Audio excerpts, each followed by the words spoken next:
Bien, comenzamos la clase, ya se está grabando. De todo, buenas tardes y bienvenido a esta clase de hoy. Espero que hayas tenido buena semana y que todo vaya bien por ahora. Bien, primero un repaso de logística. Como veis, esto seguramente lo conocéis ya bien, es el aula virtual. Aquí tenéis todo el material y acordaros que hay dos partes fundamentales en esta asignatura.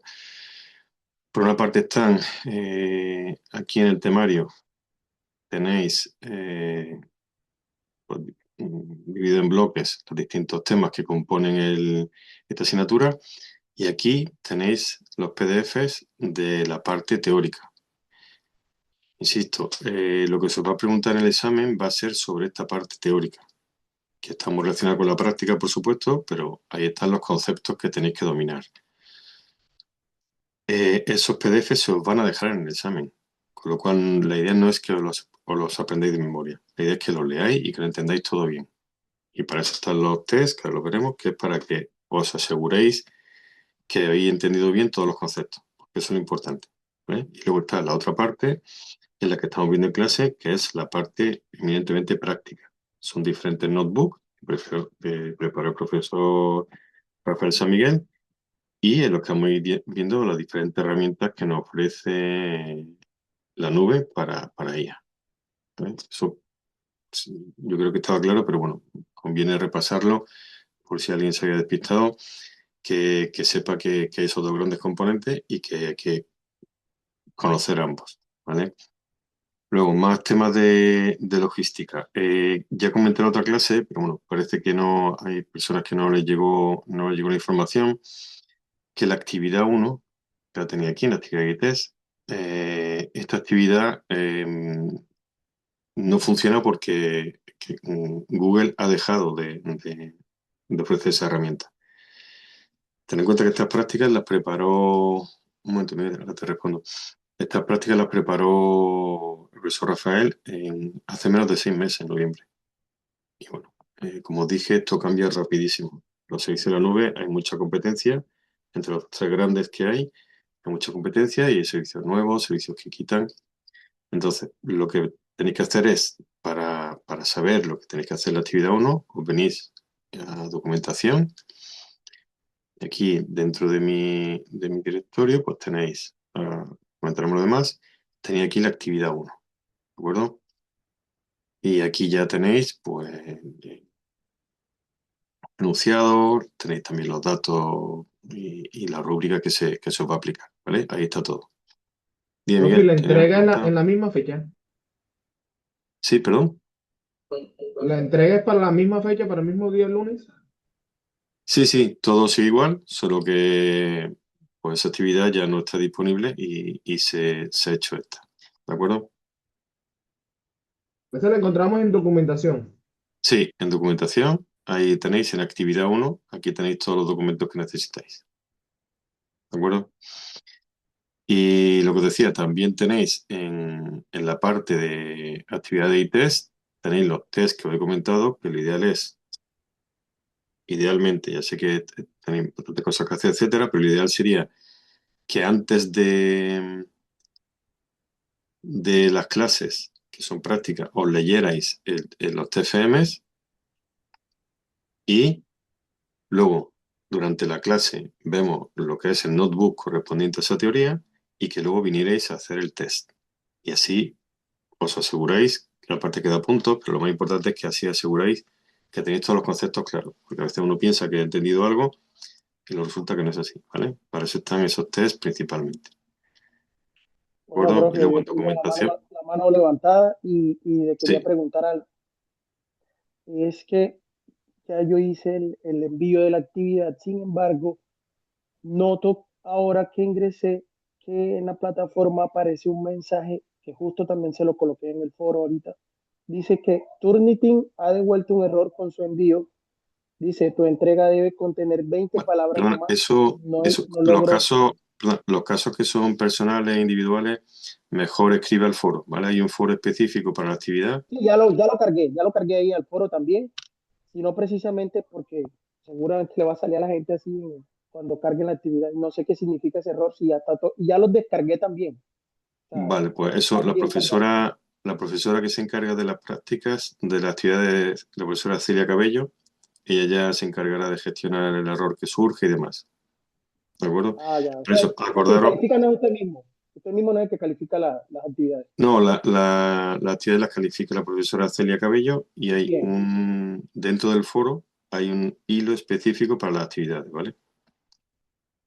Porque así lo tenemos Listo. separado entre la parte práctica y la parte teórica. Como veis, está en otros foros, tenéis, aquí están los foros y aquí tenéis la actividad uno. Listo. En ese fue Entonces, que lo cargué ahorita, no hace un instante. Ahí vale, está ese. pues seguramente profesora Celia en un día, 2 días con mucho responde y se gestiona, ¿vale? Pues gracias por los comentarios. Entonces ya sabéis, ¿vale? La actividad va a ser la que tenéis en documentación, no la que aparece dentro de actividades, y por lo demás todo sigue igual, sigue siendo individual, etcétera, ¿vale? Aquí lo tenéis, actividad. Bien, entonces pasamos ya a lo que es el contenido de la clase de hoy. Vamos a hacer una revisión rapidísima de lo que dimos en la otra clase, porque entre medio hemos tenido Semana Santa y demás. Y la idea es que íbamos a utilizar la herramienta de Google, Azure Machine Learning, para un modelo que nosotros creemos en nuestro ordenador, subirlo a la nube, incluso llegar no solo para entrenarlo, sino incluso para explotarlo, para ponerlo en producción. Bueno, primero definimos el problema, voy a ir muy rápido, esto ya fue lo que vimos el otro día, pero es simplemente por refrescar la memoria y enmarcar qué vamos a ver hoy. Luego vimos cómo crear el workspace, el entorno en el que vamos a trabajar, aquí están ciertos paquetes, vimos el tema de identificación. Ah, por cierto, otra cosa de logística. Aparte de que cambia, como os he comentado, cambia muchísimo la herramienta de la nube, y por supuesto sin avisar, cambian. De repente, hay una serie de problemas que estáis teniendo algunos alumnos, sobre todo de Latinoamérica, porque había problemas de acceso, etcétera. Entonces, el profesor Rafael ha puesto, mirando todo lo que había en los foros, ha, ha visto cuáles son los que están dando más problemas y ha creado un documento en el que están las respuestas a esas incidencias más comunes, ¿vale? Entonces, en resolución de incidencias, aquí voy dejando los documentos que tanto el profesor Rafael como yo vamos poniendo para paliar esa incidencia que están surgiendo. Eh,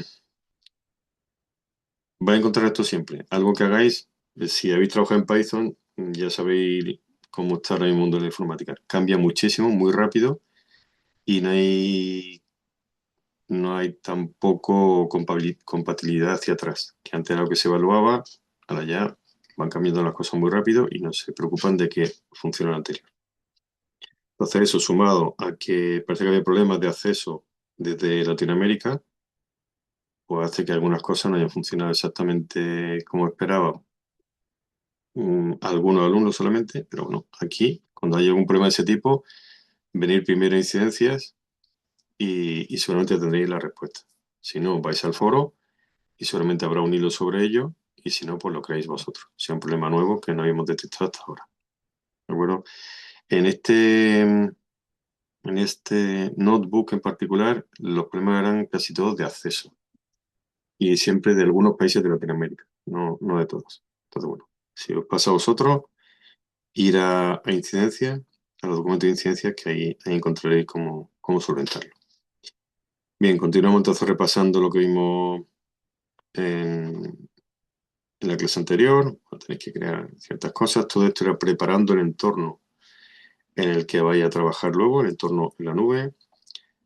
Ya se crea el workspace. Ya sabéis que después de crear el entorno en sí en el que vamos a trabajar, aquí vemos como al final ya se veía, luego tenéis que subir, que preparar los datos que vais a utilizar. Y acordaros que aquí, bueno, ya os dije que cada herramienta tiene su propio vocabulario, digamos, y aquí llaman data asset a lo que son, en general, datos o datasets.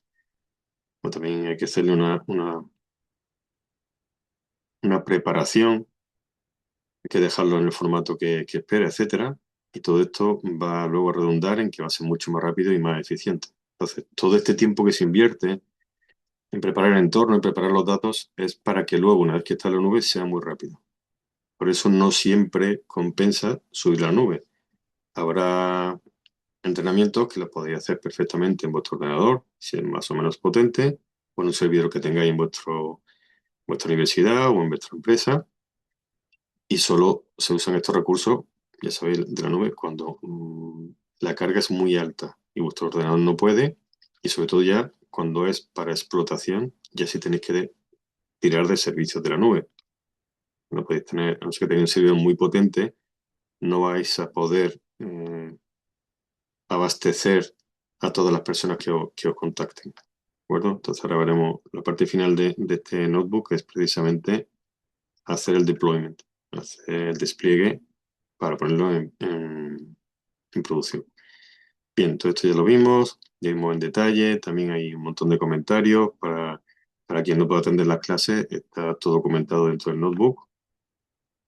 Luego se hizo, como siempre, hay que hacer aparte del procesamiento necesario para la nube, está siempre el preprocesamiento típico, pues siempre de limpiar datos, quitar datos erróneos, comprobar que todo esté bien, no haya columnas que se hayan interpretado mal, etcétera. Eso es lo habitual, solo que esta vez lo estamos haciendo en la nube.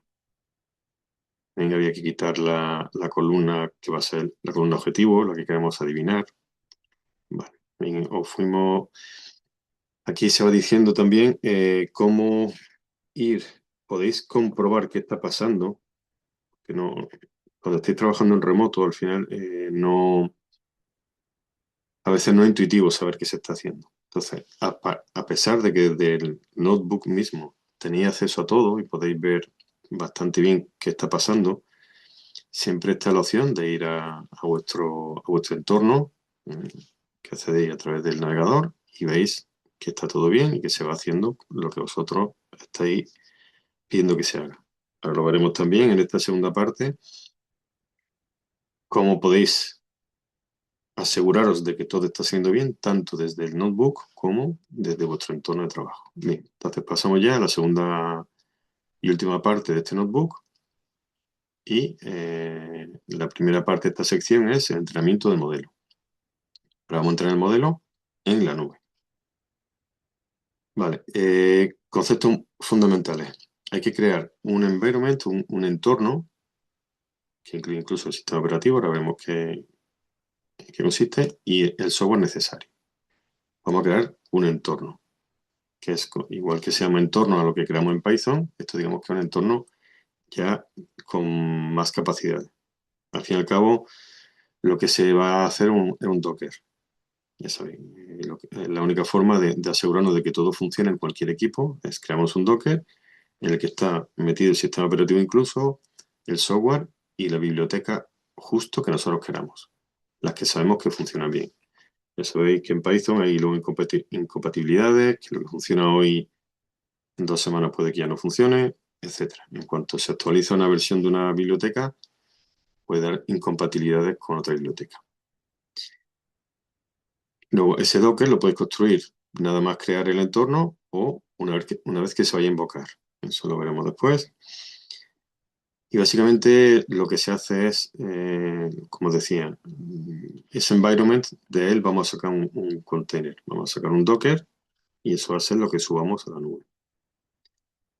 Vale, entonces vamos a ir por partes, cómo crear este entorno. Lo primero, vamos a crear un fichero en el que vamos a definir el entorno Conda que queremos crear. No solo decimos qué paquetes, sino la fuente. ¿De qué fuente vamos a sacar esos paquetes? Porque a veces hay pequeñas diferencias. Entonces nos aseguramos compatibilidad total, que es justo lo que queremos nosotros, indicando incluso la fuente de la que queremos que se descarguen esos paquetes. Vale.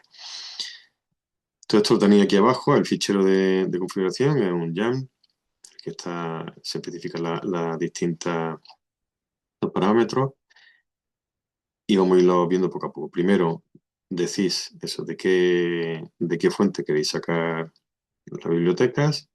Aquí tenéis las dependencias de Conda y luego ya también lo que queréis que se instale con pip. Ahí, pues, ya aquí siempre el típico fichero de YAML que tenéis las distintas, decís para cada biblioteca qué versión queréis. O sea, menor que esta o mayor que esta, aproximadamente tal. Eso, como siempre, en el entorno de Python. Aquí no hay ninguna cosa por ahora nueva. Bien, hay que definir el entorno ya utilizando ese fichero que tenemos. Tenemos que ahora que especificar el nombre del entorno, la descripción, le ponemos algunos tags, algunas etiquetas, tarjetas para identificarlo y le decimos también que el sistema que queremos es Ubuntu. Siempre va a ser una versión de Linux, pues si Ubuntu es la que estéis usando vosotros localmente y en la que os sentís cómodos, en la que tenéis vuestro software, no tenéis más que especificarlo aquí y ese va a ser el sistema operativo que se empotre en vuestro Docker. Aquí invocáis el fichero anterior que hemos visto, el YAML, el que decís que queréis que incluya el entorno, y ahora ya lo creáis efectivamente.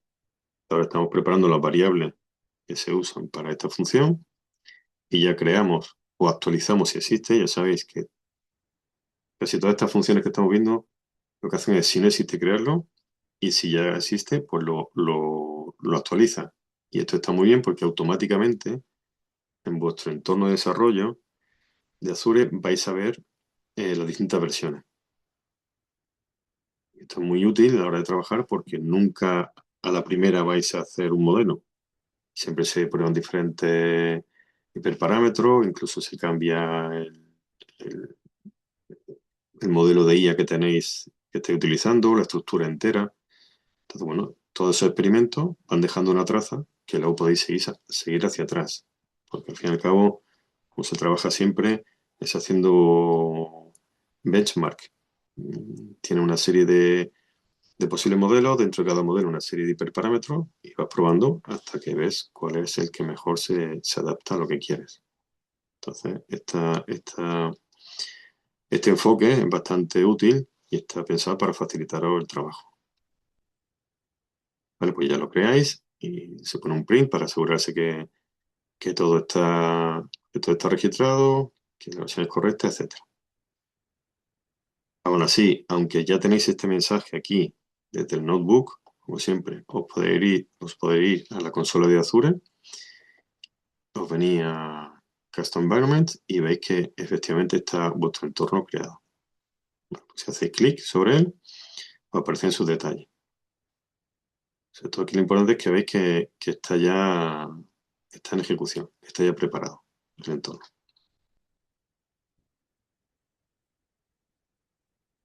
Si queréis comprobar o no os acordáis en un momento dado qué parámetro había utilizado, os venís a Context y aquí tenéis el fichero YAML que habíamos subido. Y veis que todo está correcto y tal como lo habíamos puesto.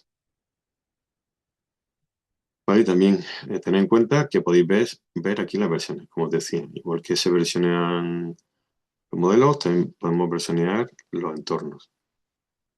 Y a lo mejor, pues aquí estamos utilizando esta biblioteca, la 2.8. Bueno, pues a ver si con la 2.9 funciona mejor. Bueno, pues tenéis incluso el entorno, lo podéis versionar. Vale, incluso si vais a Jobs, veis que se ha hecho con Prepare Images, se ha utilizado para construir la imagen Docker. Bueno, es un trabajo, es al fin y al cabo algo que se ha hecho en la nube, se ha computado en la nube, no se ha hecho con vuestro ordenador. Así que aparece aquí como un job de los que tiene en ejecución Azure. Vale, ahora ya pasamos a la parte del entrenamiento. Tenemos que crear un script que va a ser el que guíe el entrenamiento. Poner los detalles, pero esto es lo que viene a continuación. Se va a utilizar, aquí veréis, se utiliza MLflow. La idea es que así guardamos una traza del experimento. Ahora veréis que es bastante detallado. Por defecto tiene muchos detalles, incluso se le pueden poner más. Ya veremos unos cuantos ejemplos. La idea es que eso, es que sea trazable lo que hacemos. Porque muchas veces, si compartimos este modelo con alguien, o incluso con nosotros mismos dentro de 2 semanas, 2 meses, no nos acordamos. Entonces, esta es la única forma de trazar qué se hizo exactamente con este modelo. Eso no evita también repetir experimentos, que llevan tiempo y cuestan dinero. Entonces, conviene no repetir cosas.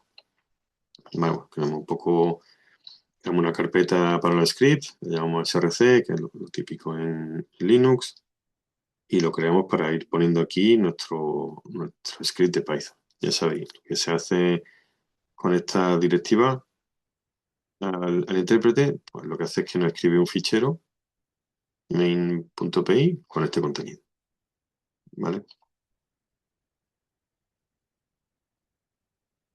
Bien, como siempre, pues importamos las clases que necesitamos, toda la biblioteca que necesitamos, aquí las tenéis.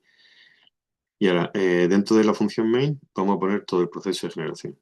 No hay funciones adicionales, dentro del main va a estar todo. Aquí en estos comentarios tenéis lo que podéis, qué significa cada cosa, pues si lo queréis cambiar. Bueno, con data vamos a tomar los únicos parámetros obligatorios serían los datos, claro, y el nombre que se le quiere dar al modelo. Los otros son opcionales y si no se dan, si no los da el usuario, bueno, pues ya hemos puesto aquí unos valores por defecto que son los típicos. El, test time ratio es 0,25, 0,75, lo típico. Siempre o 30, 70, 80, 20% suele andar por ahí. Depende de nuestro tipo de datos. Vale, y luego hay ciertos hiperparámetros que también le ponemos unos valores por defecto.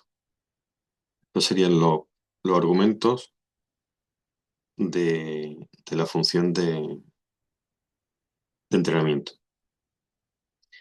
Y aquí, como decía, arrancamos ya MLflow para que esté tomando nota, haciendo logs de todo lo que se va haciendo. Vale, haciendo un autolog y aquí también hacemos un print para que se sepa con qué argumentos nos han invocado, de forma que luego quede una traza. Vale, pues leemos el fichero de datos que se nos da, lo pasamos a un data frame.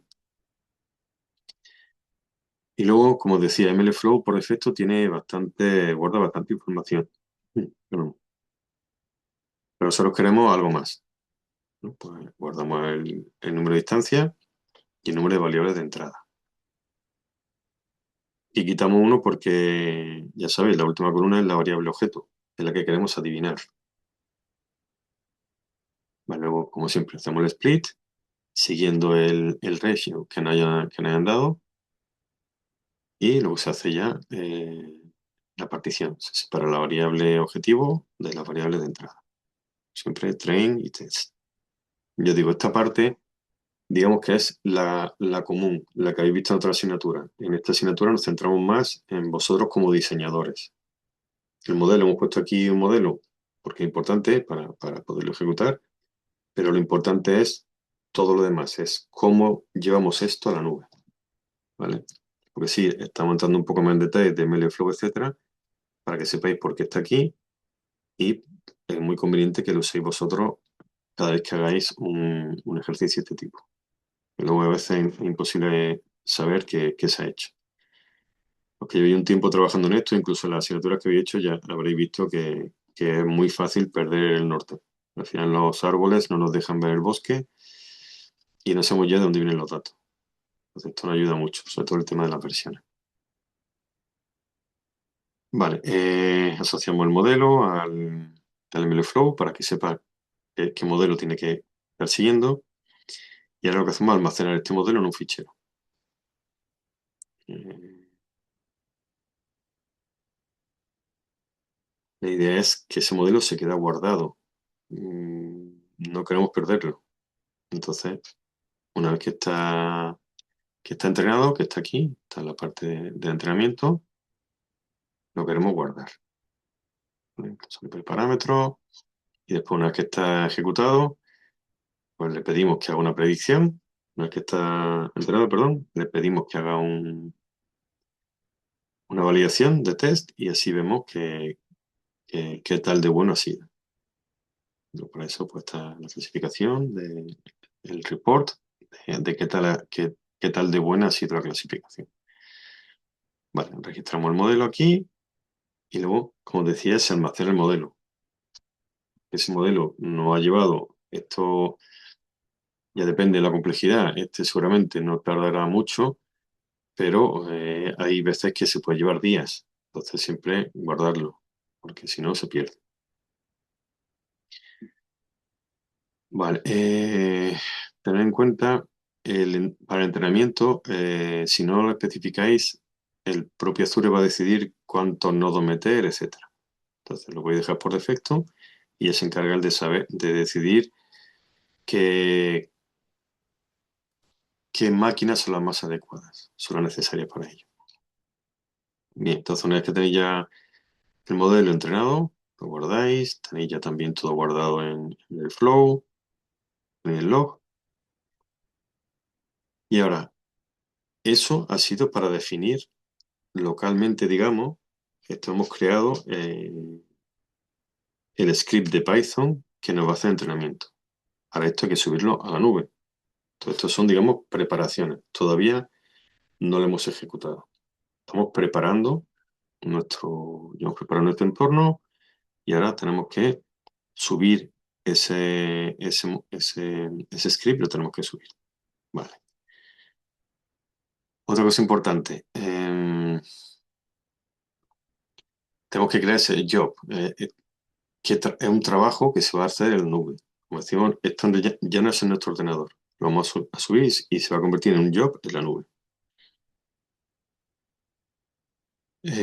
Como decía aquí, si no especificamos nada, Azure mismo se va a encargar a decidir cuántos nodos y de qué tipo.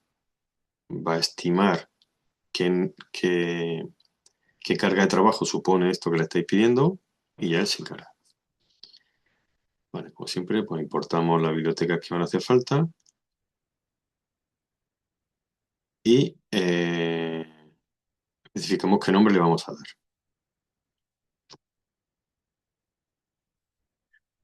Bien, aquí vemos, estamos preparando la variable en la que estamos guardando todos los parámetros de nuestro trabajo, de nuestro job. ¿Vale? Vamos a ir poco a poco. Allí usamos command para definir las características, los distintos parámetros de nuestro trabajo a hacer en la nube. Como input, pues tenía aquí todos los parámetros que recibe el script de entrenamiento. ¿Vale? Aquí tenéis algunos de test ratio, etc. En code le dice dónde está el script. Va a tener que buscarlo. ¿Dónde en la nube está tu script que quiere asociar este trabajo? ¿Vale? Siempre igual. Tenemos algo local, nuestro ordenador, lo subimos a la nube y tenemos que, en ese entorno que hemos creado, decir exactamente dónde está cada cosa. Script, también hemos visto que se llaman los datos, etcétera. Tenemos que irlo subiendo todo. Vale. Con command lo que decimos es cómo lanzar el script. Esto al final es el núcleo, es lo más importante de todo esto. Quiere decir, cuando yo diga que te ejecutes, ¿qué tienes que hacer? Y aquí invoca al intérprete de Python, invoca a la función que hemos visto, al script que hemos creado antes, con estos parámetros. ¿Vale? Cuestión de sintaxis. El dólar y las dobles llaves nos permite acceder a los parámetros de entrada del comando. ¿Vale? Simplemente eso, para que lo interprete. Que no lo tome como literal, sino que lo tiene que interpretar. Y aquí tenéis at latest. Esto quiere decir que use la versión más reciente disponible en el entorno. Fijaros la potencia que tiene esto. No tenéis que andar preocupando si estamos por la versión 2, por la 3. Le decís, utiliza la última que haya y Azure ya se encarga de invocarla. Vale, y luego con Environment, pues decimos que es la última y es el último entorno que hayamos creado. Nosotros ahora mismo tenemos solo uno, pero ya habéis visto que se puede versionear. Le está diciendo este trabajo, este job, dónde quiere que lo ejecute, en qué entorno. Y el entorno que hemos creado previamente. ¿Vale? Y ahora ya lo que ya lanzamos el trabajo. Función, creamos, actualizamos si ya existía ese trabajo. Como siempre, aquí podéis ver que ese trabajo se ha creado, es que no hay ningún mensaje de error, que todo parece que ha ido bien, pero aún así, siempre es conveniente ir hasta la parte, a la consola de Azure y ver que todo está bien. ¿Vale? Entonces vais a Jobs y veis que efectivamente está creado. Y si hacéis clic en vuestro trabajo, pues veis que todo ha ido bien y que está en cola. Ya sabéis que cuando se trabaja en la nube, también en el servidor en general, no es inmediato como en vuestro ordenador. Este trabajo lo recibe un scheduler, un planificador, que decide cuándo y dónde ejecutar vuestro trabajo. Entonces os pone en la cola, todo el Kibet, o ha puesto en una cola, y cuando llegue el momento lo ejecutará. ¿Vale? Pasado un tiempo, pues ya veis aquí que está done, que está hecho, y quiere decir que vuestro trabajo ya está terminado. También tenéis un montón de acceso, tenéis acceso a todos los detalles de entrada y salida de ese trabajo. Los tenéis aquí, los podéis inspeccionar, el data asset, la salida, etcétera. También, por supuesto, muy importante, no sé si se aprecia aquí, bastante pequeño, pero eh, aquí tenéis la salida que da la ejecución del script, de salida de rendimiento.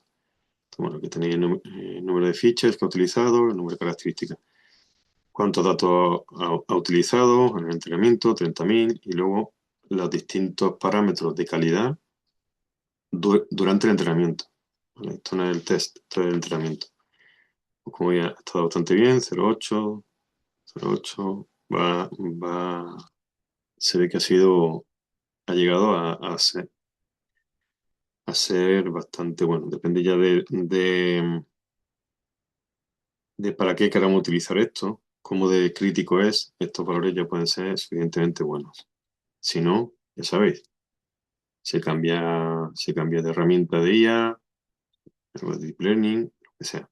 Y esa es la idea de cómo trabajar con IA y sobre todo en la nube.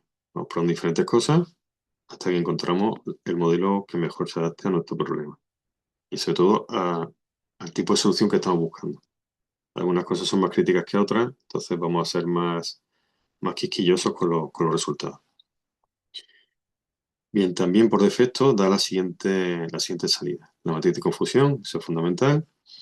La precision versus recall, que siempre hay y el ROC. La veremos en detalle. Como veis, aquí en la clase 0 la ha acertado 95%, está bastante bien. Y la etiqueta 1, un 0,41. Esto, como ya digo, lo importante de este notebook no es el modelo. Pero bueno, como comentario de repaso, esto viene dado porque por la propia naturaleza de los datos. La clase 0 significa que el cliente ha pagado el crédito de ese mes, ha pagado lo que tenía que pagar ese mes. Y 1 significa que no ha pagado. Quiere decir que la mayoría de los clientes pagan.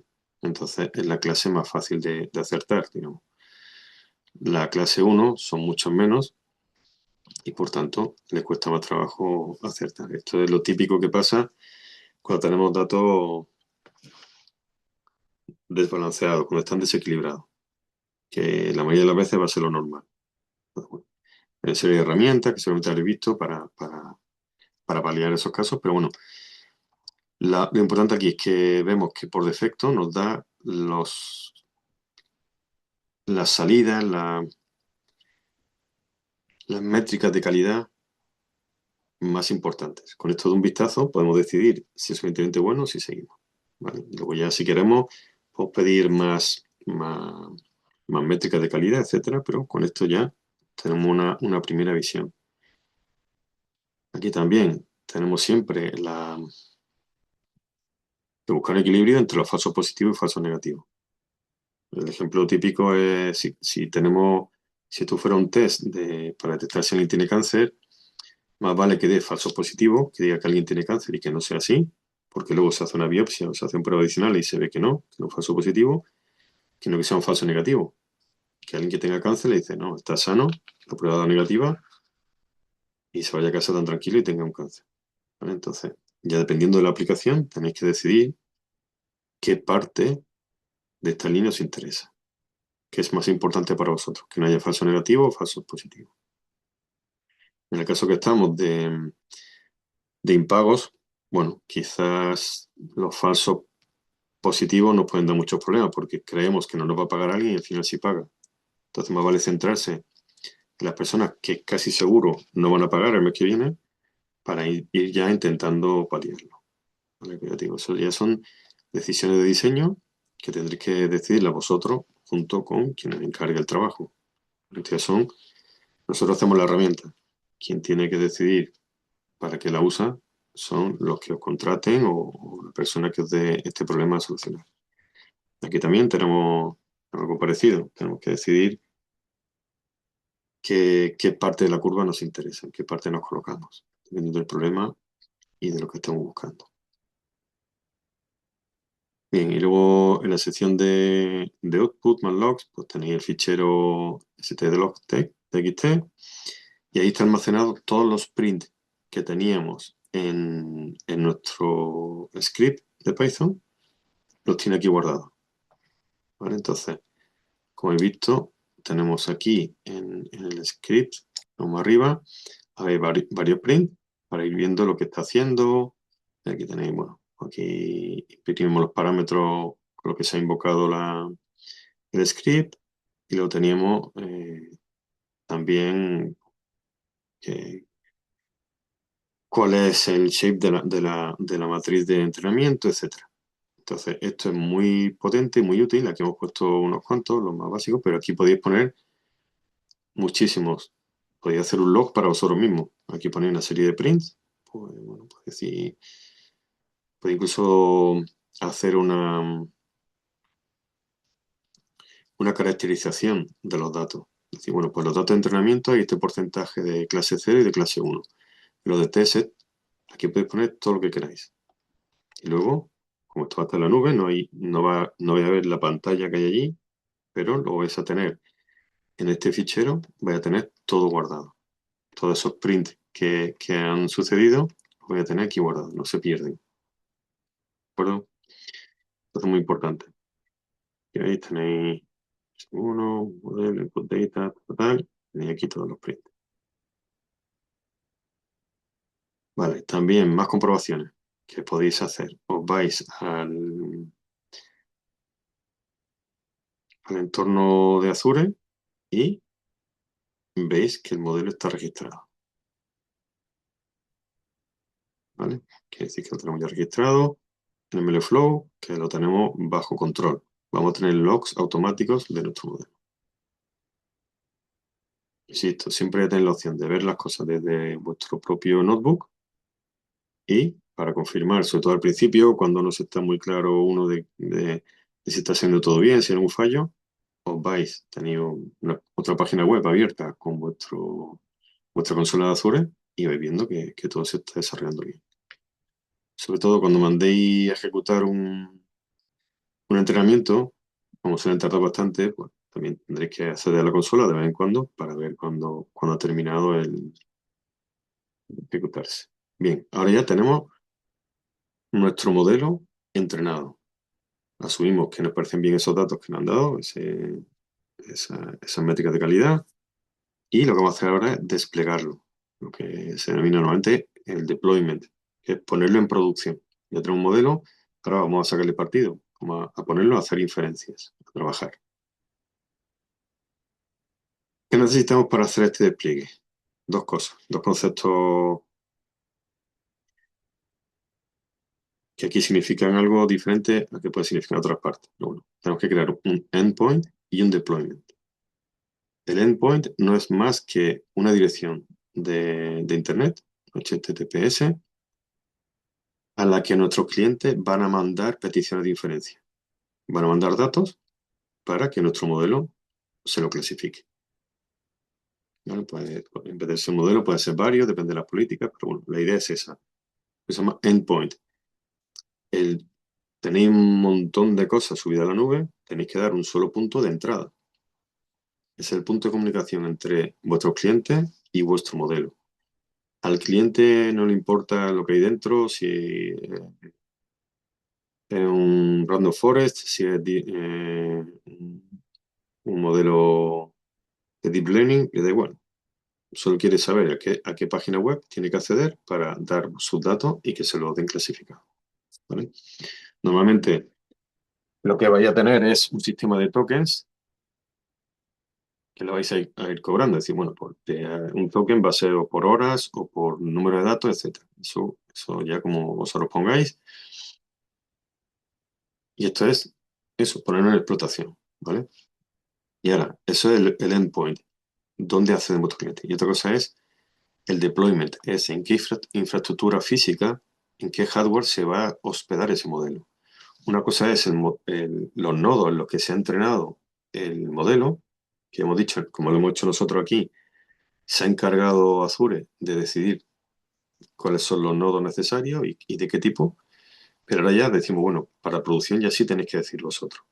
¿En qué ordenador quiero que se ejecute esto? Si es algo crítico o que necesita mucho I/O, que necesita mucha potencia, tomaréis un ordenador con bastante potencia. Va a ser más caro, pero también le vaya a cobrar seguramente más a vuestro cliente. Eso tenéis que decir vosotros, ya dependiendo de la aplicación concreta, ¿vale? Pero lo importante, para desplegar necesitáis dos cosas. El endpoint, el punto de entrada de vuestro cliente, y dónde físicamente queréis que se ejecute ese modelo. Y ahora vamos a ver cómo se implementa eso. Los conceptos son esos.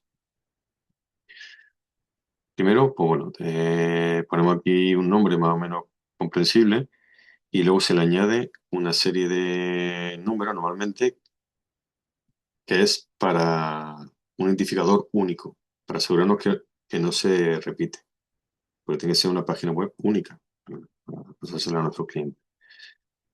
Vale, utilizamos esta función y ahora ya empezamos a definir el endpoint. En esta variable vamos a meter los distintos parámetros que queremos. Pues el nombre, el que hemos creado antes, la descripción, ponéis texto normal, el que vosotros queráis ponerle para vosotros mismos entender luego que endpoint estáis trabajando. Luego el método de autentificación, que normalmente va a ser por un password, no podéis dejar en abierto. Bueno, puede ser que queráis a lo mejor como prueba dejarlo en abierto, a ver si funciona bien, y luego voy a empezar a cobrar. Lo normal es que pongáis por password y luego ya podéis poner la etiqueta que queréis, si las tags que creáis conveniente. ¿Vale? Y luego ya lo que se hace es crearlo.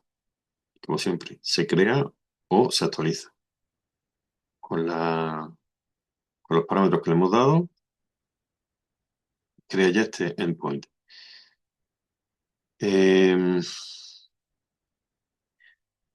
Aquí lo que se hace es comprobar que se ha hecho efectivamente con el get y luego mediante un print decimos pues, el endpoint, credit endpoint, tal. Esto, bueno, pero no son letras y números normalmente. Letras con este identificador único se ha creado y eso está satisfactorio. Se ha creado bien. Como siempre, tenemos la opción también de irnos a la consola de Azure y comprobar que efectivamente aquí está. En Real Time Endpoints, aquí lo tenéis. Y si hacéis clic, aquí tenéis los detalles. La descripción que habéis puesto, el estado en el que está, etcétera. ¿Vale? Y ahora vamos a crear el deployment. ¿En qué máquina queremos que se ejecute esto? Bueno, Es la versión 1, le ponemos el nombre que hemos seleccionado antes y ahora aquí en esta variable vamos a cargar los parámetros que queremos. Ponemos el nombre para humanos, digamos, el nombre del endpoint, el modelo que queremos que se ejecute y en qué instancia, en qué ordenador queremos que se ejecute, en qué tipo de ordenador. Para saber los códigos de las distintas máquinas, tenéis aquí la página web en la que podéis ver qué potencia tiene cada una, los costes, etcétera. Entonces, ahí ya es parte también del trabajo de un ingeniero decidir qué máquina es suficiente para el trabajo. Tenéis que hacer siempre una estimación de qué carga de trabajo va a haber, cómo de pesado ese modelo para ejecutar, qué tipo de datos me van a pasar. No es lo mismo que me pasen, de hecho lo estamos manejando aquí, creo que tenía 30.000 entradas, para que te pasen que sea un problema que sea a lo mejor para gente que está en ingeniería biomédica, en bioinformática, y os pasen millones de entradas, porque son cromosomas. Entonces ya eso depende y tenéis también que hacer un poco de ensayo y error. Empezar quizás con máquinas menos caras, menos potentes, e ir viendo cómo se desarrolla. Vale, cuántas instancias queremos. Y ahora ya aquí siempre lo creamos o lo actualizamos el endpoint. Muy importante también de decirle que este parámetro, traffic, le decimos qué porcentaje de tráfico queremos que vaya a esa máquina. Podemos tener diferentes máquinas y cargar mitad y mitad, o lo más potente le ponemos 80, la otra menos, la otra le ponemos 20. Eso ya lo vais viendo dependiendo de vuestro problema. Lo importante es que sepáis que existe esa opción de cuánta carga le queréis llevar a esa máquina específica. ¿Vale? Como siempre, pues aparte de que aquí en el notebook os va a decir el resultado, que todo ha ido bien, os podéis ir a la consola de Azure y veis que está todo bien. Luz, haremos light traffic, pues haremos hasta cero porque todavía no lo habéis pasado a nadie el endpoint. Se está creando y aquí, bueno, ¿qué máquina es? Esta DSV4. Eso tendrá sus características. Las características ya sabéis, normalmente es el número de cores que tiene, cuántos CPUs, la RAM que os van a asignar, cuánto disco duro, etcétera. Son máquinas virtuales. No, normalmente no es una máquina física solo para vosotros, sino que os van a dar una máquina virtual, digamos. Se ejecuta, por supuesto, en máquinas físicas, pero no va a ser una sola máquina que esté allí asignada a vosotros. Bueno, eso, lo importante, eso es transparente para nosotros. Lo importante es más o menos estimar qué potencia necesitamos de cálculo y de memoria para que no nos quedemos cortos y los clientes tengan que esperar un montón o que le dé incluso fallos de timeout, ni tampoco gastar mucho dinero y matar moscas a cañonazos y tener una máquina que es demasiado potente para nuestro trabajo, porque entonces estamos perdiendo dinero. La venta de dinero va a ser por nuestros clientes, pero si no tienen trabajo suficiente para copar nuestra máquina, al final ese tiempo que estamos pagando y no estamos usando, lo estáis perdiendo. Pero bueno, como siempre en ingeniería hay que buscar un equilibrio entre esos dos parámetros. ¿Vale? Y también para ver que antes de pasarle ese endpoint, esa dirección, al fin y al cabo, de Internet a nuestros clientes, se puede hacer un test. Venir aquí a test y veis que todo funciona bien. Y la idea sería, una vez que veis que ya todo funciona bien, se lo pasáis, normalmente si tenéis varios clientes, pues se lo pasáis solo a unos cuantos para ver qué tal funciona. Vais viendo en tiempo real, podéis ver en, el- en la consola de Azure, podéis ir viendo qué nivel de ocupación tiene, podéis ver también en tiempo real la máquina, cuánta ocupación tiene en tiempo real y también podéis ver estadísticas. Que bueno, pues resulta que de 10 a 12 el pico de trabajo y la máquina se queda 80%. El resto del tiempo está a 30. ¿Vale? Por lo mismo, podéis bajar la máquina y, y no va a pasar nada, no se va a notar nada y va a ahorrar dinero. O al revés, si hay muchísimo tráfico, dice, bueno, pues a lo mejor ponemos dos máquinas, una que lleve el 80% del tráfico y la otra, pues, cuando ya esté saturada, que se vaya a otra máquina menos potente, pero que esté ahí de backup, para que no haya en ningún momento timeout o que esté demasiado lento y vuestro cliente pues, van a dejar de utilizar el servicio. Que eso, como usuarios nosotros del servicio de la nube y del servicio de Internet, lo sabemos.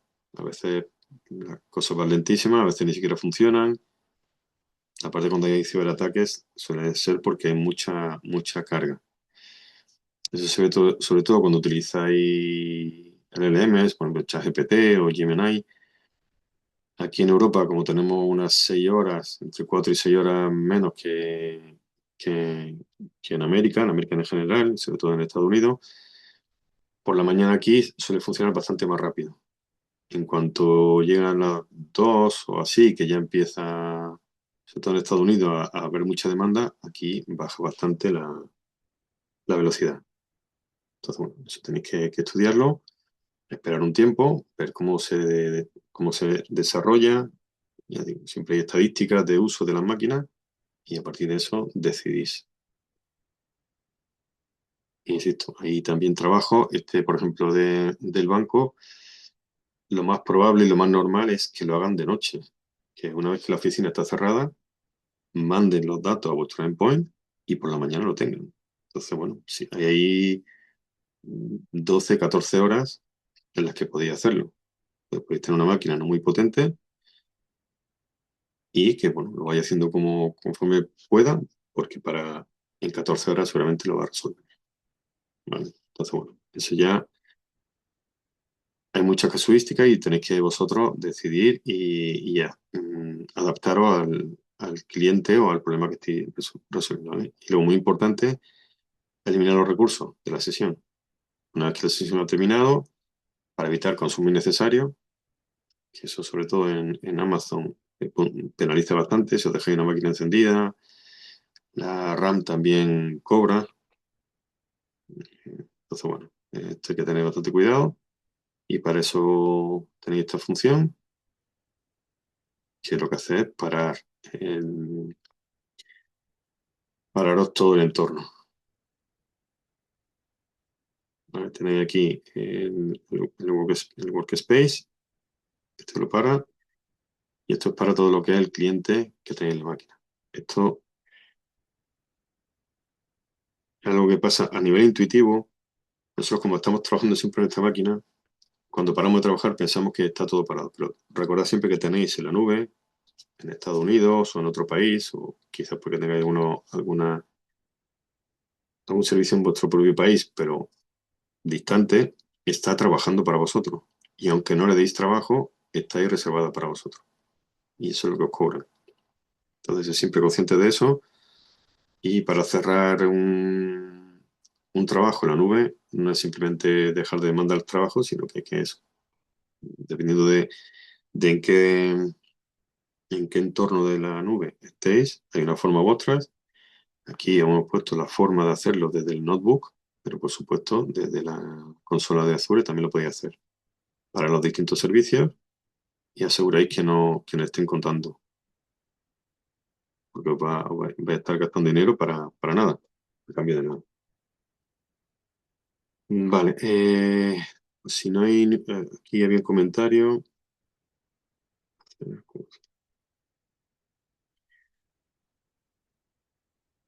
Sí, supongo que este comentario era sobre la complejidad de los...